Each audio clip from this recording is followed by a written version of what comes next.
నీ సేవకునికి నీవిచ్చిన మాట చొప్పున నీ కృప నన్ను ఆదరించునుగాక. శ్రమల్లో దేవుని కృప ఆదరణ మనకు అవసరం. శ్రమల్లో దేవుని కృప ఆదరిస్తుందంట. శ్రమల్లో దేవుని మాటలు ఆదరిస్తాయంట.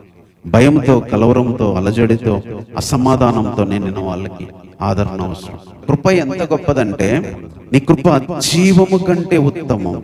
దేవుని కృప లేకుండా బ్రతకడం కంటే కృప కలిగి ఉండడము గొప్పదని చెప్తున్నాడు. ఎంత గొప్ప మాట అంటే, మనం బ్రతకడానికి మనకు ప్రాణం కాదు ఉండాల్సింది కృప.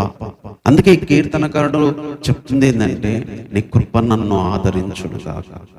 దేవుని కృప కంటే ఆదరించగలిగేది ఇంకేం లేదు. ఆయన కృప చూపిస్తే అసలు మొత్తం మారిపోతే లైఫ్.